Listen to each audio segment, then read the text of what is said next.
Hey les amis, c'est Docsoft, donc voilà, aujourd'hui on se retrouve pour un petit tuto, donc ça va être le tuto montage et présentation de l'Inferno Gen 2 de chez Wolverine.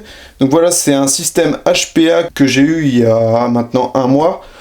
Donc sans plus attendre, on est parti, on va présenter ça et puis vous montrer comment le monter. Allez go!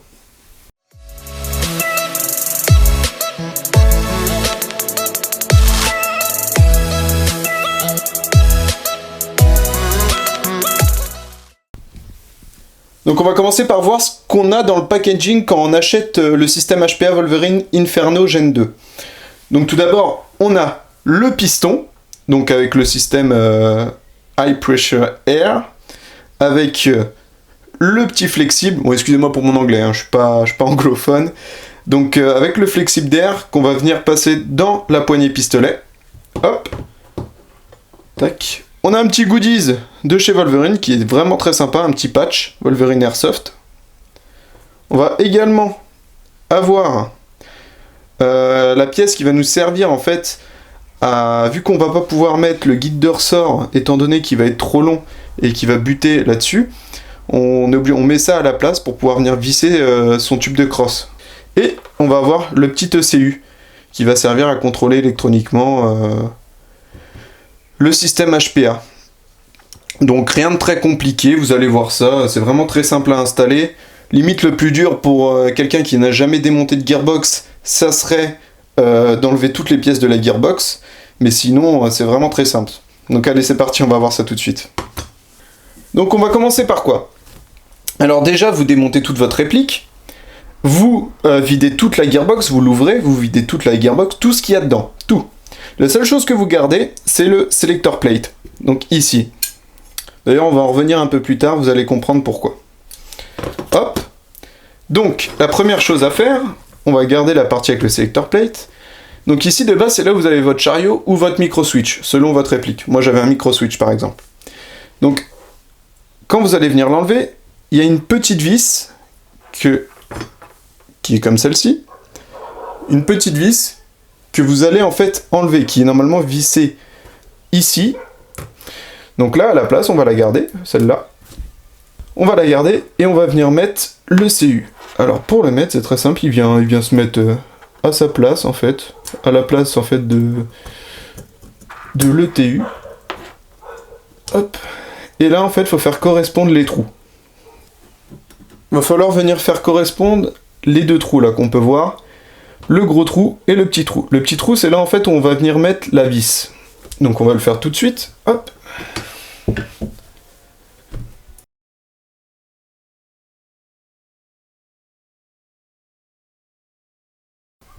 Sans trop serrer, hein, parce que c'est quand même une partie électronique. Donc voilà. Maintenant qu'on a mis le CU.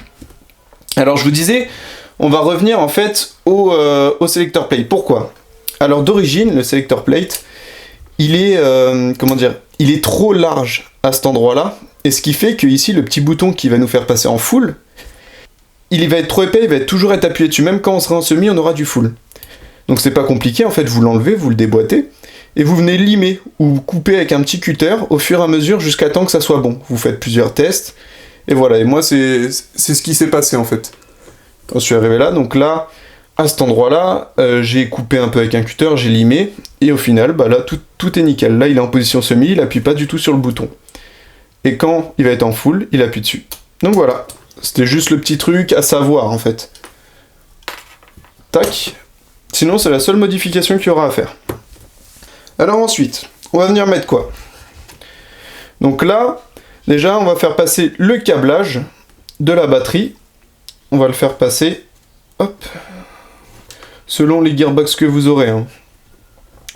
On le fait passer ici, on va sur le côté, pour qu'il ressorte par la poignée. Parce qu'avec celui-là, on n'a pas assez de câblage, en fait, pour aller jusqu'au dans le tube de crosse. Puis dans la poignée, ça rentre vraiment nickel, vous allez voir. Donc, une fois qu'on a mis ça, on prend le système pneumatique, qui est ici. On vient le positionner. Donc la rainure qu'on voit ici, il faut qu'elle soit au niveau du petit téton qui ressort. Donc là, on vient le positionner. Hop.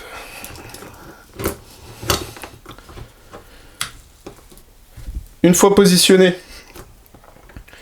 on vient faire passer le flexible d'air au niveau de la sortie moteur où la tête de moteur vient rentrer à l'origine, et le petit câble de l'ECU qui vient se connecter sur le système pneumatique, hop, on vient le connecter. Donc là, il faut juste faire attention que le câble en fait ne se mette pas au niveau du trou de la goupille. Donc il y a juste ça à faire attention. Donc une fois que ça c'est fait, bah c'est très simple, on remet la gâchette. Donc la gâchette, hop. Une fois la gâchette remise, tac. Voilà. La gâchette est fonctionnelle, hop, nickel.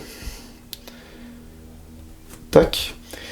Et ben après qu'on a remis la gâchette, c'est très simple, on prend la petite pièce là, on vient la faire correspondre avec les deux rainures qu'on voit ici à l'arrière, hop. Donc là, j'ai mis la rainure, et on a juste à venir fermer la gearbox. Il n'y a vraiment rien de très compliqué. Même pour celui qui n'a jamais ouvert de gearbox, jamais fait de mécanique airsoft, c'est vraiment très simple. Vous voyez? Alors, attendez. Le plus compliqué...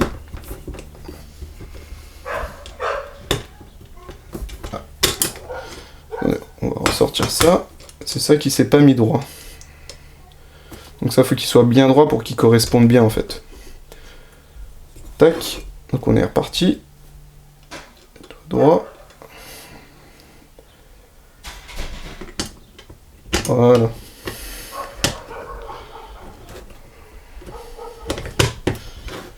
Et voilà. Donc là, une fois que c'est fermé, on vérifie que tout est bien aligné, qu'il n'y a rien qui bouge. Bon, ça c'est normal. Hein.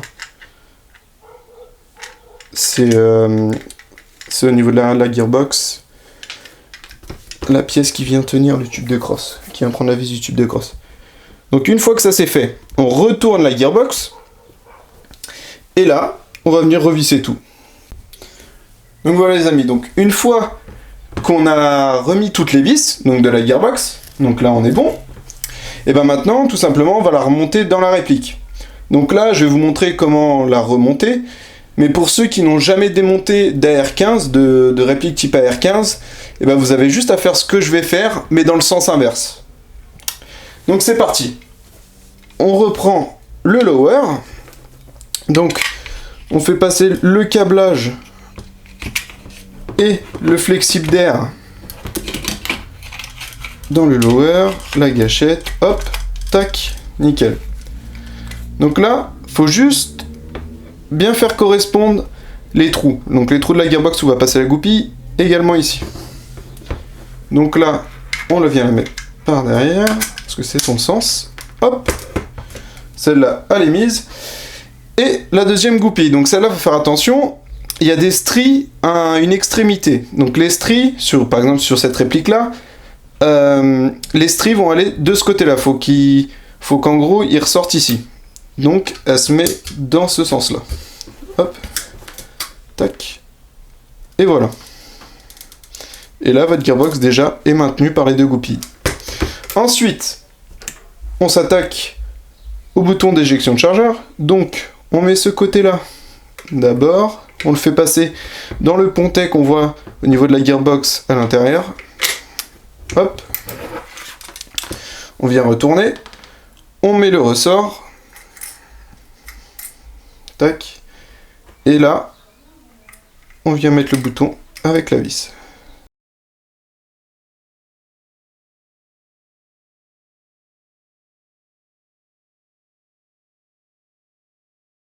Voilà, nickel. Ensuite, on vérifie bien qu'il est fonctionnel. Donc là, vous pouvez le voir, on voit le petit pontet. Hop, voilà. Des deux côtés. Donc voilà, nickel.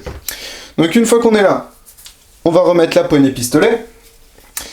Donc la poignée pistolet, vous pouvez voir que là, il y a le trou central. Donc c'est là où on va faire passer le trou où normalement il y a la tête de moteur qui passe. C'est là où on va faire passer le flexible d'air et le câblage pour la batterie. et on voit qu'il y a 4 petits trous. Donc là, en fait, généralement, il y a une vis ici, et une vis ici, ou une vis ici, une vis ici. En fait, c'est en diagonale, il y a 2 vis en diagonale. Donc là, c'est parti.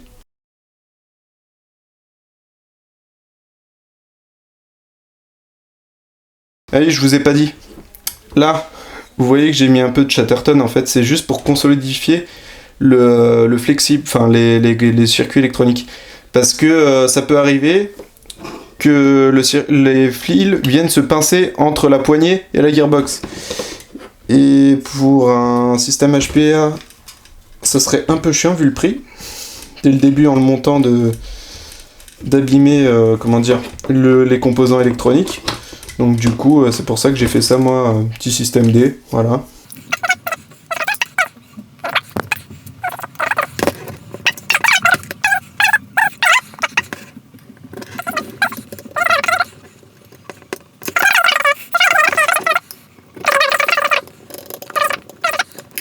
Donc ensuite, maintenant qu'on a fait tout ça, eh ben, on remet l'anneau de sangle à l'arrière.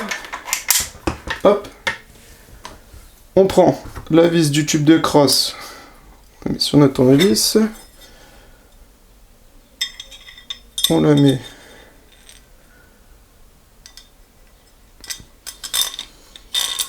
dans le tube de crosse. Et là, on va venir visser.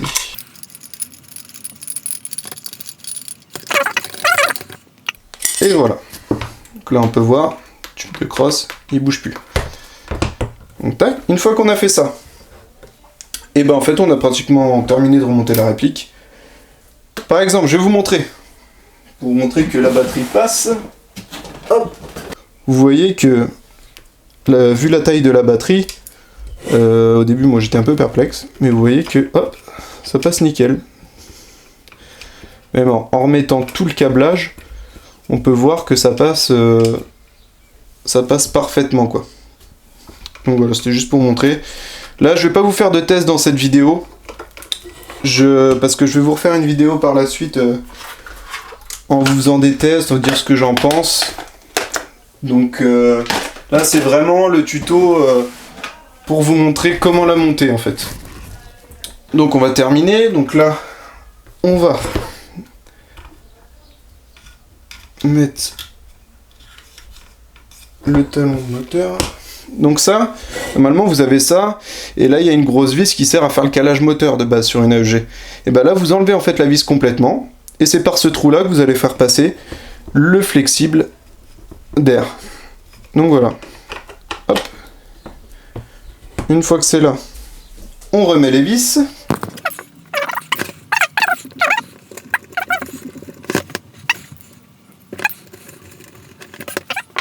Maintenant qu'on a remis ça, eh ben, on peut remettre l'embout qui va venir se connecter à notre flexible.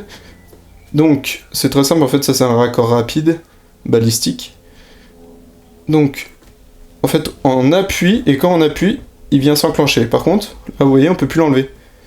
Pour l'enlever, il faut juste appuyer là-dessus, hop, et tirer. Et il s'enlève. Donc voilà, c'est très simple et c'est très pratique. Donc, tac. Maintenant, on remet le upper avec le lower. On va refermer la trappe. On vérifie que tout est bon. Hop. Et c'est très simple, en fait, il y a juste à faire coulisser.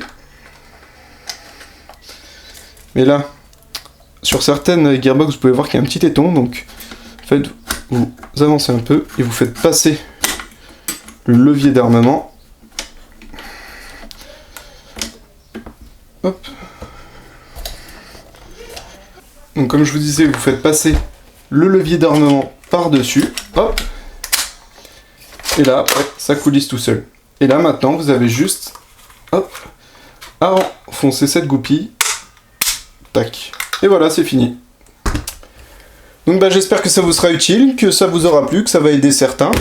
Puis on se retrouve très vite pour une prochaine vidéo où je vous présenterai plus en approfondi l'HPA, les performances, des vidéos, des tests de tir, ce que j'en pense, et puis voilà quoi. Bon allez, bye bye!